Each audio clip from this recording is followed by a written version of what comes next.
hold no negative judgment about where you are at all, because it just doesn't matter, because everybody is where they are on their way to something that they like more. So who gets to be the giant judge in the sky that gets to say, oh, you should be further along? So when you try to find that place, as we find it, the reason that you feel this lightening up is because where you are doesn't matter. It doesn't matter no matter what. It doesn't matter no matter how big it is in relationship to where you want to be. And once you get that, then you really are free. Then you're free. So now let's get specifically positive. Just because we want to demonstrate to ourselves, we're speaking for you, I want to show myself that I can feel good without anything changing that I'm responding to other than my own thought. It's my changing thought that brings my emotional manifestational response, not the change of circumstances. It's the change of thought. So I like giving myself the label of someone who was born with eagerness. And I'm happy that I still have enough memory of that eagerness that I know something's off when I don't have it. That's a really good sign. My guidance system must be well intact. Eagerness is an interesting thing. We're speaking from your point of view. Eagerness means frisky. It means clarity. It means glad to be alive. It means feeling good in my body. Eagerness is sort of a catch-all word, isn't it? Eagerness and well-being are sort of a synonymous sentiment.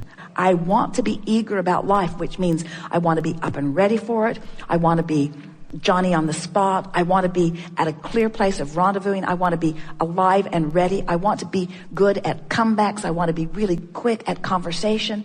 I want to have good timing in traffic. I like moving in my body and have good time. I like being productive in my body. I like it that when I open the cupboard door and something falls out, that I catch it. I really like being tuned in, tapped in, turned on. Is this feeling good to you? Yes. I would now like to describe that eagerness that I've been missing as the allowance of the full presence of my inner being within me in my moment in time. That's what eagerness is. Eagerness is a moment in time when I haven't put myself in a vibrational frequency that disallows the fullness of who I am. So all along what I've been yearning for is to be who I came here to be in more moments of my life experience. And of course, it is completely irrational to believe that I could move through life with all of the diversity that is around me on this planet and maintain a perfect record of perfect vibrational frequency with my inner being. That's not even possible, and it is certainly not something that I came forth ever intending to experience. I didn't say, I'll go forth and just remember that vibration, because if you did, you couldn't interact with anyone.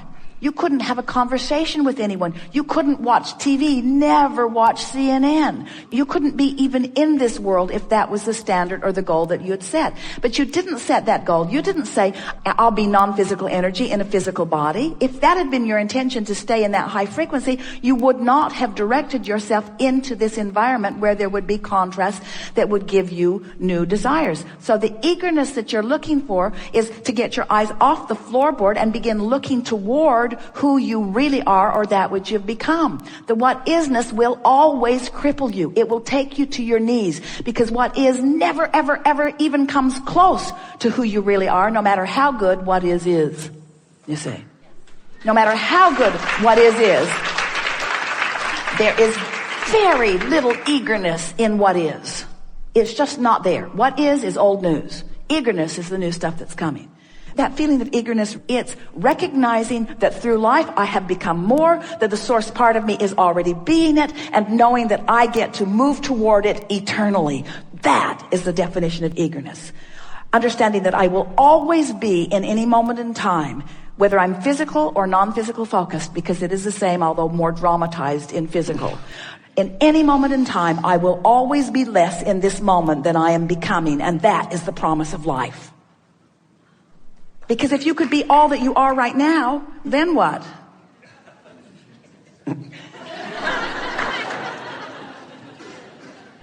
I don't know. I don't feel all that eager. Feel sort of done. Eager is recognizing that you've put something out there and then moving toward it. And nothing is more crippling than letting somebody convince you that you're in a not good place, that there's something wrong with the place you're in. Because there's never anything wrong with the place you're in. And sometimes we think that the worse place you're in any snapshot, the more eagerness is possible. Sometimes you sort it out, you point it out, you ask for it, and we go right there and wait for you to catch up with your own desire. Such an interesting thing. You pick it, we love it, we go there, we revel in it, we live it, we be it, we are it, and you don't come. Because you're so busy justifying why you're not going there. It's hard. It hurts. I don't like it. Somebody should call somebody. You've been listening to us for a while, and you get it, that your emotions are your indicator of how blended you are with that source energy or not. But still, it's easy to let your emotions run away with you. And we want to say that it's not your emotions that are running away with you. It's the specifics of the unwanted. You're supposed to be happy. It's supposed to feel fun. You're supposed to know your power and your wisdom, you see. We're eager to talk to you about anything you want to talk about. We know you have stuff. Do you ever? This is the place where it all began for Jerry and Esther all those years ago. If you do not have contrast, you couldn't focus a desire into being. There would be no asking whatsoever without contrast. None.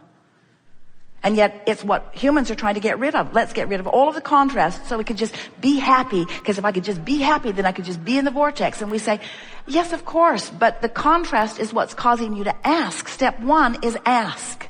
That's the difference between you, leading edge creators, and the source within you. You're asking more specifically. Really, there's only now. In the now, you can be thinking about the past. You can be thinking about the present. You can be speculating or thinking about the future, but you're doing it all right now. And the big question is, while I'm doing any of those things now, what's my inner being doing about the thing that I'm doing right here and now? So as I'm thinking about my past and remembering getting beat up on the playground and resenting that rotten kid who beat me up that year and the next year and the next year and the next year and the next year, and I've hated him ever since. Ooh, I have so much resentment about all of that. As I'm thinking about that now, the only question worth asking is, what's my inner being thinking about that right now? Because remember, your inner being is focused where you're focused. The question is my inner being in agreement with the way I am focusing? And when I'm full of resentment, what does that tell you? What's the clue? My inner being is not in agreement with my assessment of what happened. Well, is my inner being stupid? I remember it clearly. I was there. Why is my inner being trying to make sunshine out of something that was so rotten? And we say, because your inner being knew that in that contrast you were launching rockets, and your inner being immediately became the vibrational equivalent. Your inner being took the bounce. Your inner being received the gift. Your inner being received the expansion. Your inner being lived what you intended to live through the process, and your inner being remembers it all. All right, so that's what making peace with something is. It's that even though it was something unwanted, there was value that came from it, which I have the ability to focus upon right now. So if I want to be in alignment with the source within me, and I'm going to insist on thinking about the past, then I have to find a way of thinking about the past that matches the way my inner being thinks about the past. And my inner being revels in every piece of life experience that I have lived, because it contributed to this vortex version that my inner being is now living fully. Are you with us so far? So now let's take another run at it. So everything that I lived in my past, or even in my present, is causing an expansion of me for which the source within me is joyful. So if I just keep remembering that when I'm focused upon past, present, or future, that what I'm really wanting to pay attention to is whether I'm in alignment with my source, who is focused upon past, present, and future, but focused upon it in a way that's helpful. If I care about how I feel, then I am able to come into full alignment with who I am. And that is what utilizing the power of now is. In other words, you're not really utilizing the power of now if you've got yourself pinched off from the larger part of you who is utilizing the power of right now. You get what we're talking about? You are source energy who loves. In a moment that you're not loving, whether you're not loving about something that happened in the past, or whether you're not loving about something that happened just now, or whether you're not loving about something that you're worried about, if you're not loving, then you are not allowing yourself to live as you have intended to live. And it's that deprivation that equals negative emotion every single time. So why do we call it the past? Well, because it was before now. And why do we call it the future? Well, because it's after now. But isn't it a continuum? And is there really anything other than now? Do you agree with that? Is there anything other than now? Everything you're offering vibrationally is at the basis of all your attraction. So you could not be more accountable, because you can't get separate from what you're vibrating. In other words, one day, Esther was walking back through the kitchen to her sleeping room and had left her microphone on. And she was chatting with Karen, and everyone in the room was hearing the conversation, or everyone who was listening. And Tracy, who is watching the live stream back in Texas, called Esther's phone and said, "Mom, your phone's on." And Esther pondered what she'd been saying, what she'd been thinking. She was very high and happy. She wasn't worried about it. But then Tracy said, "You know, maybe we should always pretend like our microphone is on." And we say, it always is. But monitoring your verbal output isn't enough, because you're radiating your output constantly, and the universe is responding. And that's what we call accountable.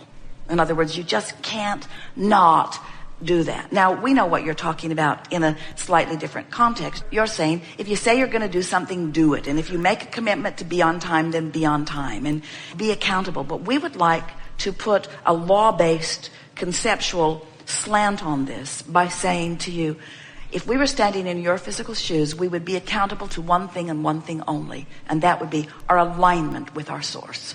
We would not be trying to please that one or that one or that one or that one, even if it's an employer that is threatening with some sort of power of termination.